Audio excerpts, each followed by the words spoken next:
Should we trust people until they give us a reason not to? What happens if we aren't getting the answers that we need from the people we trust and love? Should we take matters into our own hands? Let's explore that today on Our Space. Caught him sexting while laying in bed next to him. My boyfriend, 33 male, and I, 29 female, have been together for a year and a half. Our relationship started quickly, and we knew it felt right. Our morals, values, and goals all align, and both of us had the same ideas when it comes to raising a family. We have lived together for 10 months, and for the most part, it's been really great. We definitely have our ups and downs, but nothing too serious. I've always loved that we'd both acknowledge that while love is a feeling, it is also waking up every day choosing your partner through the good and bad. My boyfriend is someone who was attached to his phone, whereas I lose mine, and don't really care. It's never bothered me about him, and I've never had that feeling of him doing things he shouldn't. I'm also not a jealous person, and believe that I don't need to know my partner's ever move a message unless there's a legitimate reason. But that changed yesterday morning. We were laying in bed, and I was spooning him. He thought I was asleep, so he was playing on his phone. I noticed that he opened up all of his notifications, except for a Snapchat from a girl named Sarah. Like I said earlier, I've never had any weird feelings of just trust towards him. But something in my gut told me to keep my eyes open. I'm glad I did. This Sarah girl and him were texting one another, and truthfully, the messages were gross. I waited for my boyfriend to send his message to her, then immediately shouted, "What the F was that?" and got out of bed. He didn't try to lie or try to act like he was anything other than what it was. He was texting this girl while laying in bed next to me. After a couple of hours of locking myself in the guest bedroom to cry, be angry and nap, I was ready to have a conversation about whatever he was doing. He admitted to me that he has texted the same girl 4 times throughout our 1.5-year relationship. Once 2 months in, then 6 months, then a year, and then yesterday. He also admitted that he sexted a second girl during the beginning of her relationship as well. I don't know what to do or how to feel. I've never been betrayed like this, and feel disgusting, used and lied to. He has been extremely apologetic, even calling my parents to apologize, and then writing me paragraph about how he messed up, and then he wants to be a better man. He said he's open to therapy and blocked Sarah on all accounts. I'm so confused and blindsided, would have never known about the sexting if I hadn't caught him yesterday. He admitted that he probably would have kept doing it too. Please help me. I feel alone and dirty in my own skin. The man I love and plan to future with has hurt me so deeply, and I don't know what was lies and what to believe when it comes to the last year and a half. Our community has some thoughts. Roundbrush 4828 goes first. I'm so sorry for your heartbreak.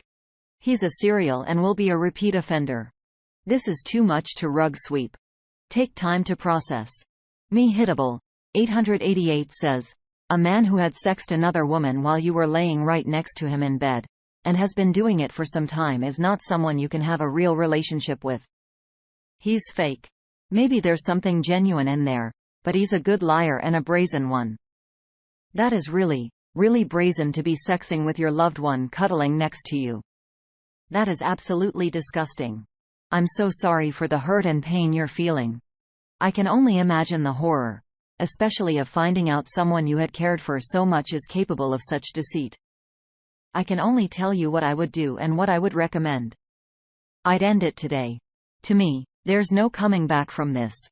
This isn't even the sleazy texting someone does in the bathroom when they're pretending they're constipated. This is him cheating on your relationship while you were laying cuddled up against him. The only thing worse would be him sexing someone else while you're actually having sex. This sounds very addictive to me. For whatever reason, and you don't really need to know, he sounds like he's addicted to this. You can try to find evidence. You can try to find out more about Sarah. You can try to find emails or pics or meetups or whatever, but I think him just doing that has crossed an uncrossable line. It showed you something very basic in his nature, that you should never live with. I would find a new place to live, then break up with him. Stay with friends, relatives. Whatever you can find. A new arrangement, but I would not stay with this deceiver. A man who was capable of that will lie about anything. Break up with him, move your stuff out, and go no contact. Don't get into long-winded discussions with him. What is the point? The guy who would do this has a fundamental problem that he was able to conceal from you for that long. You only found out by accident. This should also teach you always trust your gut. Your gut is what told you to keep your eyes open, and Angel was watching over you. If I were you, I'd thank God that you had not spent more time with him or got pregnant or was financially dependent on him. At least I hope not. Don't listen to his lies and blandishments. If you overlook this and take him back, he's only gonna do this or worse again. This man is brazen in his cheating, and that is what he's committed to. Not you. So sorry this happened, but it's best to find out early than 5 years down the road, especially with kids. You actually lucked out. Well, crap. What y'all doing chimes in. I'm not someone to completely trash an entire person just because they did something bad. I think people are dynamic. And someone doing a good deed doesn't make them all good. Likewise, someone doing a bad deed doesn't make them all bad and render any good useless. With that said though, I only prefaced my comment with this because I've seen many people in these situations stay because if the cheating is removed, the other 95% of attributes their partner has are good, so they find it difficult to leave or understand how they could have done bad. What I found in my own journey is that many of these cheaters are otherwise really decent people. The issue though, is they're capable of traumatizing you in the most intimate of ways. They can be successful in non-romantic relationships, but with you, it's dangerous. Can someone who is laying in bed with you actively cheating be safe for you to be around romantically? In spite of the good he is otherwise? That's what you've got to ask yourself and decide what to do from there. He's been doing this for so long that it's a pattern. Maybe even an addiction, doesn't matter what it is. Something's missing at his core. I wouldn't be shocked if he's still actively doing it, or if it was repeated again in the future. I feel like you're such at an early point in your relationship that you don't have anything to lose when you leave him. If he's admitted to talking to 2 people while in a relationship with you, what else is he capable of? He's not telling the whole truth here. He's just giving you enough. And to call your parents, don't buy it. Clearly, he hasn't woken up each morning choosing you or the relationship. Update.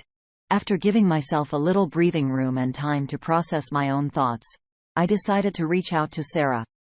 The main contactive is infidelities. It was worse than the story he had fed me.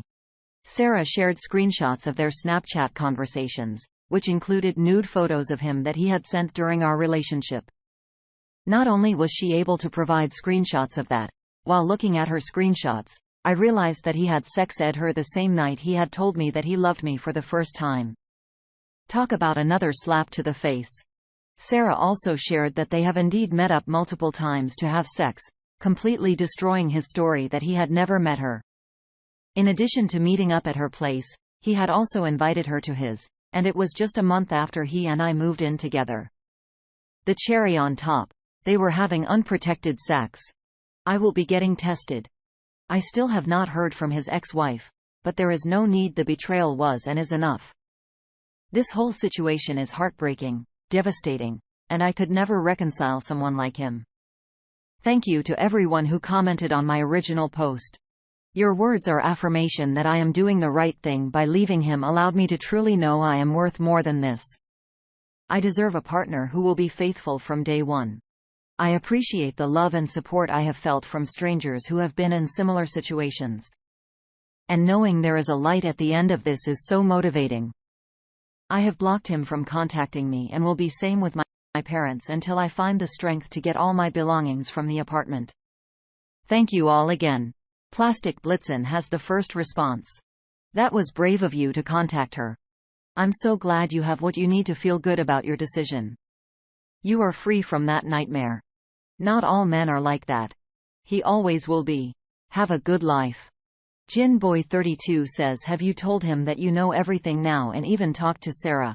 I would tell him he is going to pay for your moving expenses and for your STD test and any medication that is needed, or you are going to share all this information with every person he knows. The OP replies, I confronted him as soon as I had everything from Sarah, but he continued to lie and paint himself as the victim of a scorned other woman. I no longer believe a single word that comes out of his mouth, and screenshots of both of their information. Usernames don't lie. Can understand where you are coming from with asking for financial reimbursement, but I want nothing from him. The only thing he could possibly give me that I want is to leave me alone and let me move on in peace. Oh, good on you for contacting Sarah up. That took a lot of guts, but sometimes we have to seek out the answers that we aren't getting from those who we trust to give us the truth. The unexpected update. This is the second update in this trilogy, and one I did not think I was going to have to post or share. But I'm alternating between grieving the relationship and laughing hysterically at what I know now. Emotions are such a weird thing sometimes. Anyways, for those who have read the previous update and those who have not, I blocked my now ex from contacting me. However, I did not block his email address. Did not assume he would contact me via email, but I guess it was a final desperate attempt. He emailed me last night around 8:30 p.m. with the same lies and apologies as before. A lot of claims that Sarah was trying to sabotage a relationship and that he had never slept with her. He said he understands that sexting is still a form of cheating and that he will change. He then offered to send me his Snapchat history and further proof that 1. He had only texted with Sarah and the one-off girl, and 2. He had never met with Sarah, physically cheated on me. I'm not entirely sure why, but I replied to his email saying that I wanted to see his recovered Snapchat history. I did not make any promises of reconciliation, nor did I say that I believed anything he was saying. I simply asked for the Snapchat account information. The account was able to recover a year's worth of messages from November 2021 to November of 2022. Oh, my gosh. I wish I could remove and wash my eyeballs with bleach after reading the literal 30 pages worth of sex scene between him, Sarah, and 4 other women. The dates of each exchange all coincide with our relationship as well as us moving in together back in January. This piece of was literally texting at least 5 women throughout our entire relationship, and that was only through what Snapchat was able to recover. I have no doubt there were more. I sent him another email, again, asking him to no longer contact me, in addition to various quotes from sex between these women and him, and ended the email with a big ABCDEFU. I'm so glad I caught him sexing another woman while I was laying in bed next to him. I never thought this original interaction would lead to everything else that has been brought out into the open, but I am so glad it did. After reading those messages, I went and got an STD test done this morning. On an end note to this trilogy, I fully see now that my partner was living an insane double life. Then I am incredibly thankful my guardian angel had my back on Saturday morning. P.S. Why were his sex so much spicier than anything he and I did in the bedroom? Man was boring AF in bed, but his sex to those other women made him sound like a spicy tamale. I'm laughing at my butt off at this clown. Royal Information 697 chimes in. I can't stop laughing at your comment about this spicy texts. I experienced this as well. The reality does not match up with the persona they put on for other people. I wish you well in your continued journey towards healing. A deleted user shares, the sheer narcissistic audacity of blame shifting onto Sarah alone would make me never talk to this person again, as if it's her fault that he's an entitled prick. He will have to learn this lesson the hard way. The truth is he didn't think you'd leave, and I don't believe he cares as much as he's acting like he does. He just doesn't want to lose control of a comfortable situation, a home base that he can cheat on for the thrill of it. You no longer need to play that role for him or anyone. Do not believe that this person cares. He only cares he got caught. Now, the sexting won't be as exciting for him because he's not being deceptive. Sadly, this is what they're seeking. This guy is incapable of taking responsibility. While I continue lying after being caught red-handed and having proof, I'll never understand. I'm glad you were able to get out of there before you really hunkered down with this loser. Don't let this guy pave the way for any other men though. And not all men are like this. You have a beautiful and trusting personality, and that's honestly how it's supposed to be. I feel like we should trust people until they give us a reason not to. I'm sorry he betrayed you like this. Oh Paige, you didn't deserve this. Have you had a similar situation? Did you catch your cheating partner in a similar way? Let us know below. And thank you for joining us today on our space. Like and subscribe and hit the notification bell so you don't miss out on our next video. We'd hate for you to miss out. If you want to listen to more stories from me, check out our lounge where I feature a larger variety of non-cheating related stories. See you there.